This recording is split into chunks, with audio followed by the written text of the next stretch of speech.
Magandang buhay mga kaalaman na hinog.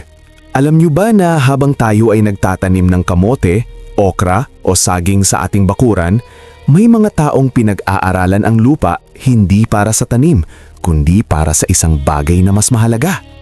Oo, pinag-uusapan natin ang tungkol sa langis, ang itim na ginto na siyang nagpapagalaw sa ating ekonomiya. Madalas nating naririnig na ang langis ay matatagpuan sa ilalim ng lupa, sa gitna ng dagat o sa malalayong lugar tulad ng Middle East.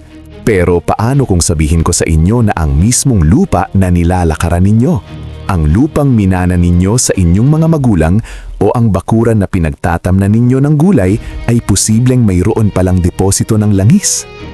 Kaya sa video na ito, sama-sama nating alamin ang 10 senyales na maaring indikasyon na ang inyong lupa ay mayaman sa langis. Pang-una sa ating listahan, ang bango ng lupa pagkatapos ng ulan. Mga kaalaman na hinog, pansinin ninyo ang inyong bakuran pagkatapos ng malakas na ulan. May natatangi ba itong amoy? Hindi yung simpleng amoy ng basang lupa, kundi yung medyo matapang, parang petrolyo o kerosene. Sa siyensya, ito ay maaaring senyales ng pagkakaroon ng hydrocarbon sa lupa. Kapag umulan kasi, ang tubig ay tumatago sa lupa at nagdadala pataas ng mga microscopic na particle ng krudo na nasa ilalim. Ang mga particle na ito ang nagbibigay ng kakaibang amoy na hindi ordinaryong amoy singaw ng lupa lang. Kung napapansin ninyo ito taon-taon, baka hindi lang bulok na dahon ang naaamoy ninyo, kundi potensyal na deposito ng langis sa ilalim ng lupa. Pangalawa sa ating listahan, may batik-batik o parang rainbow na kulay sa tubig. Ngayon naman, tingnan ninyo ang inyong puso, sapa o kanal sa inyong lugar. Kapag kayo ay kumukuha ng tubig, may napapansin ba kayong manipis na parang langis na lumulutang sa ibabaw? Parang rainbow ang itsura kapag nasikatan ng araw. Ito po ang tinatawag na oil sheen. Ito ay indikasyon na may tinatagong petrolyo sa ilalim ng lupa na unti-unting tumatagas o sumasama sa tubig galing sa lupa. Hindi ito ordinaryong dumi, mga kaibigan. Ito ay isa sa mga pinakaunang senyales na pinaghahandaan ng mga geologist bago sila mag-inspekto. Pangatlo sa ating listahan, may bula sa tubig. Kapag nagbuhos kayo ng tubig sa timba o kaya ay lumalabas ito mula sa poso, may kasama ba itong bula na parang sabon kahit hindi naman kayo naglaba? Ang mga bula o gas bubbles na ito ay maaring methane o iba pang hydrocarbon gas na kasama ng krudo sa ilalim ng lupa. Kapag ang mga gas na ito ay nakahanap ng daan pataas sa pamamagitan ng tubig, makikita natin ang mga bula na ito. Kaya kung ang tubig ninyo ay tila may sabon kahit wala namang sabon, baka ang lupa ninyo ang may deposito na ng langis. Pang-apat sa ating listahan, may kakaibang kulay ang lupa. Tingnan niyo po ng mabuti ang kulay ng inyong lupa.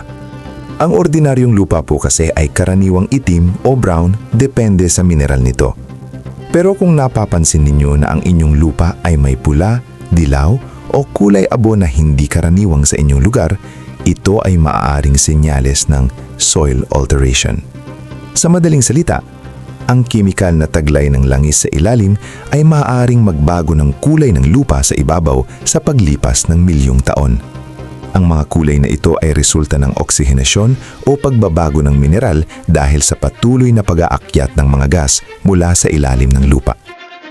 Baka naman po, total wala namang kinikita ang channel namin, baka po kahit sa pag-like lang po dito sa video at subscribe, okay na po. Maraming salamat po. Panglima sa ating listahan, may batong hitik sa bagahe. Mga kaalaman na hinog, kunin ninyo ang mga bato sa inyong bakuran. Hindi yung maliliit, kundi yung medyo malalaki. May nakikita ba kayong mga butas-butas o pores sa bato? Parang keso o sponge? Ang mga batong ito ay posibleng reservoir rocks o mga batong taguan ng langis. Ang langis ay hindi lumulutang sa ilalim ng lupa na parang dagat, kundi ito ay nasisipsip sa loob ng mga batong ito, parang tubig sa espongha. Kung ang inyong lugar ay puno ng mga batong buhaghag, malaki ang tsansa na ang mga ito ay may lamang krudo. Pang-anim sa ating listahan, may apoy na kusang lumalabas. Ito ay bihira pero posibleng mangyari, lalo na sa mga lugar na may mababaw na deposito ng gas. May mga pagkakataon na dahil sa init sa ilalim ng lupa o sa natural na chemical reaction, ang methane gas ay maaaring lumabas sa lupa at magliyab. Sa kasaysayan, may mga naitalang apoy na kusang lumalabas mula sa lupa na nauugnay sa mga oil sieve. Kung may napapansin kayong apoy na walang pinanggagalingan o kaya ay may mainit na singaw na lumalabas sa lupa, ito ay isang malakas na indikasyon. Pang-7 sa ating listahan, may lumalabas na itim na putik. Sa ibang lugar, lalo na sa may mga burol o tabi ng dagat, may mga natural na oil seep o paglabas ng langis. Ito ay makikita sa anyo ng itim at malagkit na putik o substance na lumalabas mula sa lupa o bato. Noong unang panahon, ginagamit pa ito ng mga ninuno natin pang sasakal ng bangka o pangsindi sa lampara. Kung may ganito sa iyo, hindi ito ordinaryong putik. Ito ay krudo na mismo ang lumalabas. Pang-8 sa ating listahan, may kakaibang tubig sa puso. Bukod sa bula at bahaghari, damhin ninyo ang tubig mula sa inyong puso. Ito ba ay mainit kahit hindi pa sinisikatan ng araw? O kaya ay may kakaibang alat o lasang kemikal na hindi nyo maintindihan? Ang mainit na tubig sa lupa ay maaaring dahil sa geothermal gradient. Pero sa konteksto ng langis, ito ay maaaring dahil sa kemikal na reaksyon ng mga sulfide at hydrocarbon. Ang alat naman ay maaaring dahil sa formation water o ang sinaunang tubig dagat na nakulong kasama ng langis milyong taon na ang nakalipas. Pang-9 sa ating listahan, biglang paglaki ng mga halaman. Ito ay nakakatuwa.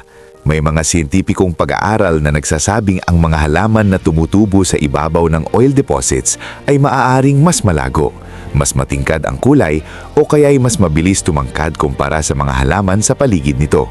Bakit? Dahil ang hydrocarbon gas na umaakyat mula sa ilalim ay maaaring magsilbing karagdagang carbon source para sa ilang uri ng microbe sa lupa, na tumutulong naman sa pagpapayaman ng lupa para sa mga halaman. Kung ang puno ninyo ay tila mas malaki kumpara sa kapitbahay, bantayan yan. At ang pang-10 sa ating listahan, kasaysayan ng lugar. Ang lugar ba ninyo ay malapit sa mga kilalang oil field o exploration areas? Halimbawa, sa Cebu, may mga lugar na kilala sa oil seep.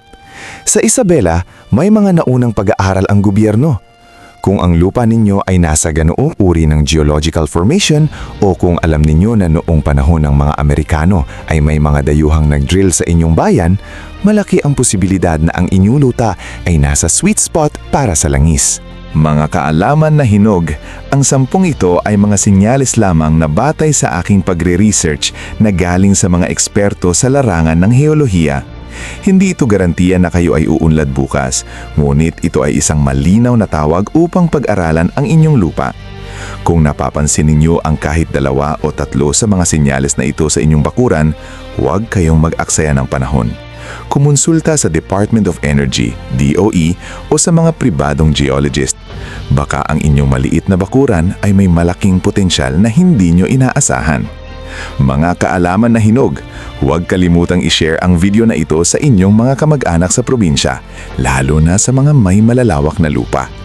Baka ito ang maging daan upang umunlad ang inyong pamilya. Hanggang sa muli, mag-ingat at God bless po sa ating lahat.